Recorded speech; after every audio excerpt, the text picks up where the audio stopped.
We now want to bring in retired Army General H.R. McMaster. He's a CBS News foreign policy and national security contributor and served as former national security advisor to then President Trump. Great to have you here at a moment like this. I'm curious, as much as this was in some ways signaled to U.S. intelligence and could be expected, what do you make of what we've all just witnessed? Well, Errol, I think what you're seeing is the folly of de-escalation and the continuing talks of a ceasefire. What that has allowed Iran to do is to escalate on its own terms with impunity. And I think it's really important to understand that Israel is probably in a more as precarious a situation that has been in security-wise since 1948. And this has been a long war. I know you and Liz were talking about, how the Israeli population has been under this kind of threat, certainly since October 7th, but you could really say they've been under this kind of threat since 1948. It's also important to remember that if you were to adjust for population, that the mass murder and the heinous attacks of October 7th would have been the equivalent of about 50,000 Americans. So we keep talking about a ceasefire with Hamas. How's that possible before they destroyed? In the next breath, we say, oh, and we'd like to get negotiations toward an enduring peace and maybe a two-state solution. Well, hey, Hamas is an organization that is dedicated to destroying Israel and killing all the Jews. It doesn't sound to me, Errol, like they're signing up for a two-state solution.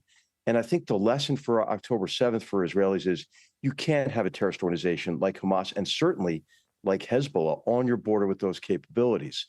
There are 80,000 Israelis displaced from about 10% of their territory along the border with Hezbollah. So when we talk about de-escalation, I just wonder, what are we talking about? And what we've done these days, I think, Errol, is we talk as if we can only be on the defense. Hey, that doesn't work in football, doesn't work in rugby, and it doesn't work in war. So I think what you're going to see is a much larger and more significant response to Iran than you saw in the April massive attacks against Israel, when they kind of did a demonstration by taking out an air defense system in the interior of the country to say, hey, look, we can blind you from outside of your airspace. And I think what you'll see Israel do is everything they can to strike, the missile sites, missile factories. I think that they should hit drone factories and drone sites. And I think it's an opportunity also. And I think the United States should consider options also to join in strikes against nuclear facilities and missile facilities. I mean, Iran is a country that has terrorized the region. Hey, Errol, Iranian proxies have conducted about 175 attacks against U.S. forces and locations since October 7th of last year. We've responded to about 11 of those. But every time we talk about de-escalating, which I think sounds great to the supreme leader. And I want to share with you, HR, that the UN Security Council now expected to convene tomorrow and discuss Iran's unprecedented attack on Israel. Based on what you've just laid out then, what would you do next if you were commander-in-chief and you were able to direct the U.S. military to respond? Because what you're also alluding to is that there is a constant back and forth between these two seeming warring sides, decade on decade.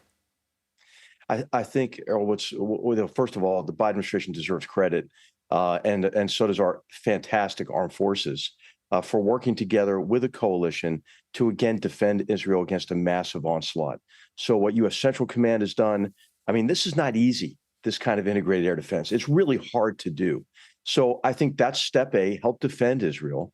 But I think step B now is, now that Hezbollah has been hit so hard, right, with the pagers, with the walkie-talkies, with the direct attacks against their leadership, really wiping out their leadership, Errol. It's time to make sure that Iran doesn't have the cash flow and the resources to rebuild Hezbollah, to continue to sustain Palestinian Islamic Jihad and Hamas.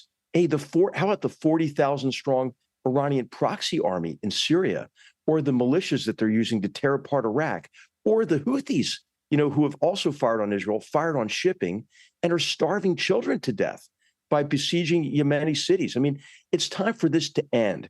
And I think what we have to do is constrain the resources available to Iran, and then also, go after those who are aiding and abetting Iran with other sanctions. As I mentioned, I would bring to the president at this stage, Errol, military options as well. You have to think those through, obviously, because that begins more of an interaction. But Errol, I think Iran is very weak, very weak.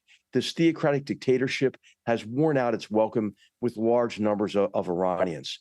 We should have a big informational campaign and a public diplomacy campaign to get around their authoritarian firewalls and reach the Iranian people with a message like, hey, isn't it time for you to change the nature of your government that has deprived you of so much, so it can create so much violence and hardship and displace and murder and wound half the Syrian population, for example?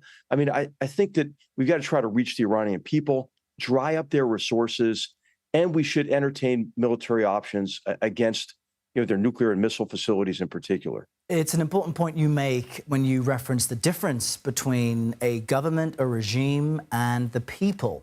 No matter which country we're speaking about in the region, there sometimes is a wide gap between what the people of that nation want and what the government wants to accomplish. You've just laid out a scenario in which you feel as if there needs to be a military response. The U.S. needs to back Israel up, and perhaps there needs to be more financial penalties on Iran and its proxies. But from what I understand, that effort is underway. There is an effort to convince Iranian people that they can turn to a different direction. So what's the missing piece from your view? I know you're saying you give the Biden administration credit. What's missing?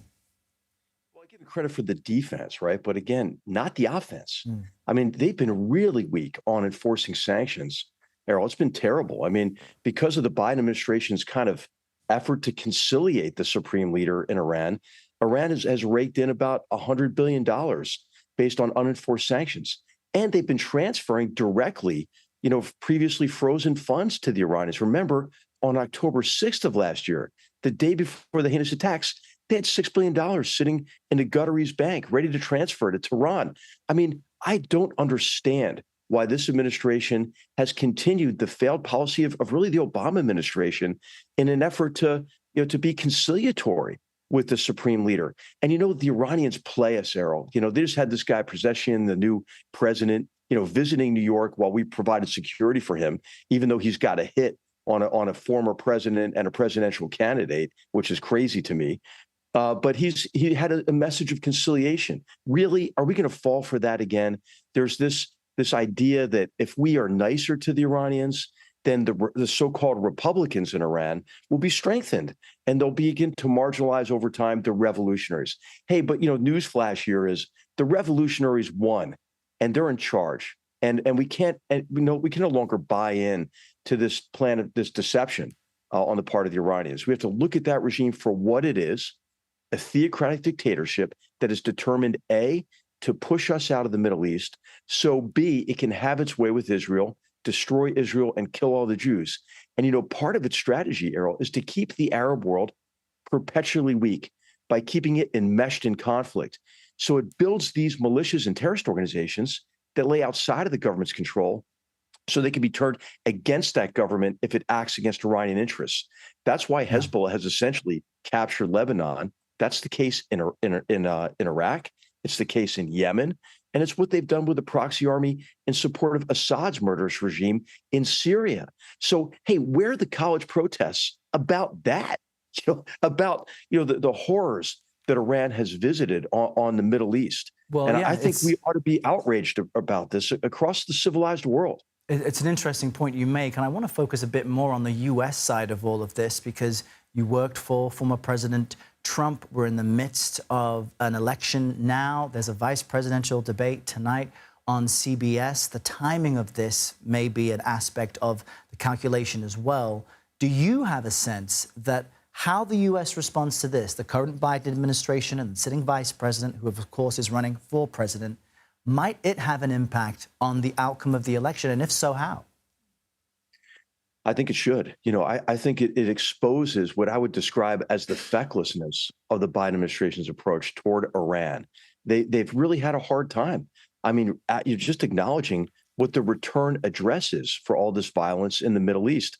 And, I think that, the Trump campaign will certainly highlight that, but I think what I'm hoping for is that both parties, that the Biden administration now, as well as a future Trump administration or Harris administration, will recognize that this mantra of de-escalation all it does is give the Iranians this freedom to escalate on their own terms. And, it doesn't make sense, to only play defense. When does that make sense? Ever. And I think Iran gets away with it because, you know what?